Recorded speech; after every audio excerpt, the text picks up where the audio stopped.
Sky Watchers, and welcome to the sky above us. I'm James Albury, and I'm your tour guide to the night sky.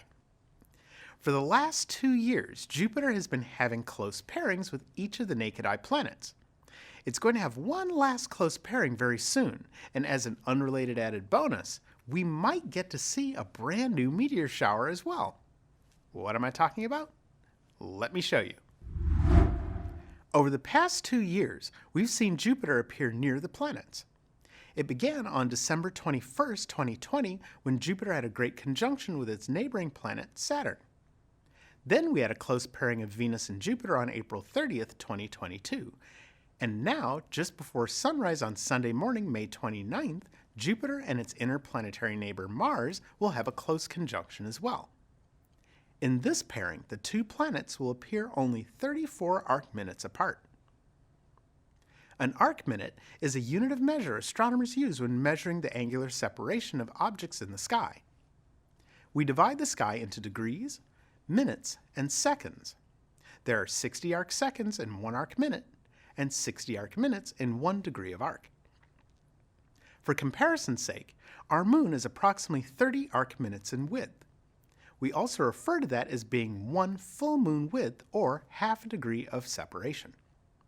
Mizar and Alcor, the visual binary at the bend of the handle of the Big Dipper, have 12 arc-minutes of separation. Jupiter and Saturn had half that, with only 6 arc-minutes of separation during their great conjunction in 2020. So, with the close conjunction of Jupiter and Mars, you'd barely be able to squeeze the full moon between them when they're appearing at their closest.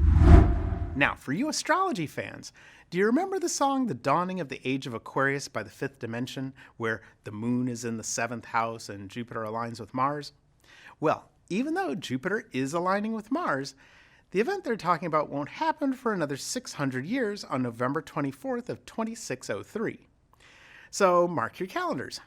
If you have Stellarium installed on your computer, you can get a preview, so check it out. We'll talk more about that in a future episode. A very future episode. For you meteor shower fans, we might have a brand new meteor shower gracing our skies the morning after the Jupiter-Mars conjunction. The meteor shower will appear to radiate from the constellation Hercules, so it's being called the TSAU Herculids. This meteor shower is going to be caused by dust from comet 73P Schwarzmann-Wachmann 3. Comets are frozen collections of rock and dust that originate from beyond the orbit of Neptune and periodically visit the Sun.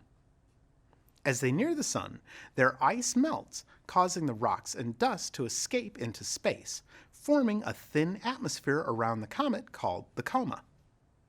The solar wind pushes some of this atmosphere away from the comet's nucleus, creating the comet's tail. The name comet comes from the Greek words kometes asteris, which means hairy star.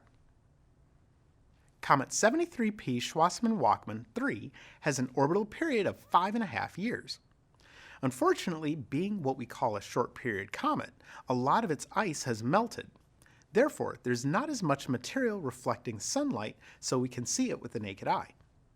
The hopeful part of all this is that during the comet's appearance in 1995, it broke into several pieces, littering its orbit with lots of dust particles. This year, astronomers expect us to travel through a lot of that dust, causing, we hope, a spectacular outburst of meteors. Meteors, also known as shooting stars, are the streak of light we see as small pieces of comet dust and other space rocks hit our atmosphere. We call those pieces meteoroids. They're traveling so fast that they heat up the air as they enter, and this causes the air to glow, while the meteoroid is burning up.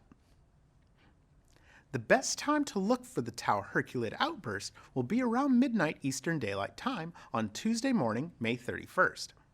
That's the time Earth is expected to pass through the orbit of the comet. Sky watchers throughout North and South America can potentially get the best view, and the closer you live to Southern California, the better the outburst may appear. Here's some helpful hints on viewing a meteor shower. First, find a dark location with a clear sky. Your backyard should be sufficient, but if you want to maximize the number you can see, find a place where you can safely view the shower away from city lights. Secondly, take a lawn chair and a blanket with you. Having a lawn chair will allow you to lay back and view the entire sky. The blanket will keep you warm if it's chilly where you live. Although it's May, it can still be cold outside in the early morning hours. 3. Scan the sky back and forth. The meteors won't all appear near Hercules, but they'll radiate from Hercules. Some may appear in a completely different part of the sky. But by scanning back and forth, you're more likely to see at least one. Number 4, make your wish list early. People often like to make wishes on meteors. Well, some meteors are really fast, so by the time you see them, they're gone before you can get your wish ready. So, have your wishes in mind. And lastly, number 5, be patient.